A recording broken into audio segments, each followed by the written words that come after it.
one meeting on the Lake Whatcom Policy Group meeting for, Lake Whatcom and Natural Resources Committee. My fellow members are Roxanne and Terry Borneman on the committee, and this is just a report out. It's just information only on our last two meetings with the Lake Whatcom Policy Group, which consists of representatives from the Lake Whatcom Water and Sewer District, the Whatcom County Council, and the Bellingham City Council, and the Sudden Valley Community Associations. Two report outs, one on May 12th and June 2nd meetings. We discussed in the May 12th meeting the capital investment policy and funding issues.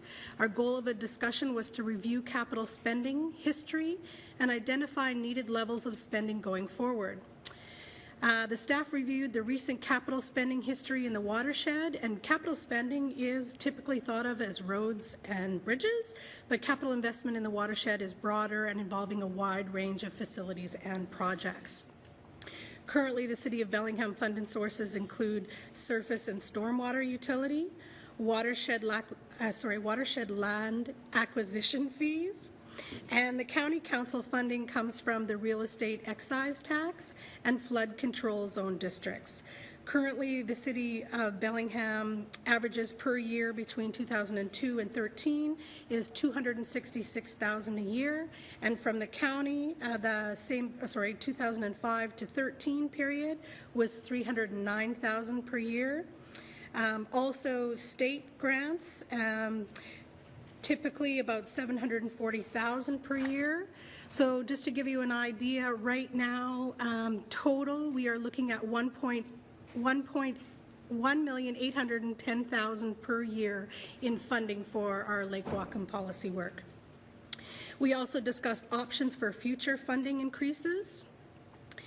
And we discussed looking deeper at the requirements for the TMDL phosphorus removal for the year for our next couple of years.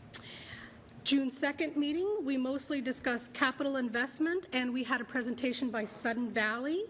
Our goal of the discussion was to examine Sudden Valley's capital investment program in multi-jurisdictional context and identify opportunities and funding for projects to enhance phosphorus removal. Sudden Valley staff and board members reviewed stormwater investments planned by Sudden Valley. Sudden Valley, as you know, is a private nonprofit corporation with 7,000 members and limited funding resources. The association cannot levy taxes and is not a recipient of property tax revenues. There are a number of possible projects that they could help with phosphorus reduction. They presented all of those. I'm not going to go over all of those with you. They are in the packet if you are interested. We did discuss that, and we also discussed what the funding would look like to approve those projects and how we would have to work that out. Currently, the county staff noted that there is already a prioritized stormwater project list, and most of these are planning level assessments and detailed engineering or feasibility that has been completed. So there has been no feasibility studies right now on the Sudden Valley projects. They're just information for us to look further in that. The policy group members requested that the staff work together with Sudden Valley to identify possible funding sources. And lastly, we talked about the process for the 2015-2019 work plan. We briefly discussed the outline for the legislative and public involvement process for creating and approving the 2015-2019 work plan, and funding timeline decisions will affect this plan. Another thing that we realized that came out of that meeting is we decided to have a special meeting which will be held on June 30th. Anyone can come. It is at 1:30 in the garden room. And this will be a special meeting to discuss the TMDL timeline and what our budget requirements are for that. And that's all the information I have. And oh, sorry, Mayor? What time was that again, 1:30? It's at 1:30 on June 30th. Thank you. The county, the city, and the Lake Whatcom Sewer and Water District had their management meeting yesterday.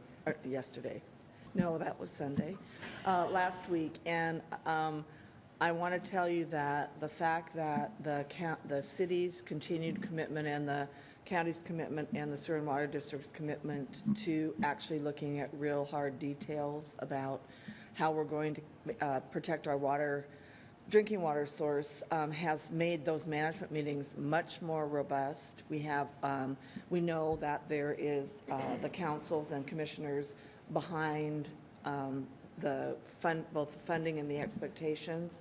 And so I want to just say thank you. I think it's, we've gone to those, and we were happy to restart our three entities meeting together. But with the council's activities and actions, this has made it a lot easier. So you're to be commended. Thank you. I think these meetings have definitely shown a lot more purpose and direction, and I really like the way that they're going. Anyone else? Kathy? The meeting on the 30th is to talk about the TMDL goal and timeline and money, essentially. And money, essentially looking at what it would cost to do a 25 versus a 50-year plan on the removal of the phosphorus levels. Yeah, I was not at the most recent meeting, but the one before that, and I think a important takeaway that's positive is we can see how funding a TMDL response is in the realm of possibility on a 50-year time frame, according to knowledge we have now about how we are using money. But it was clear we're going to have to make some decisions in the future to bump that up significantly, and especially if we want to speed up the time frame to be shorter than 50 years. And we need to know some of that information now as we're entering into a 2-year budget cycle, because implications will affect especially the 2016 budget. So thanks, Pinky. No, thank you. Anyone else? Any additional comments? No? I'll say end of committee, and I will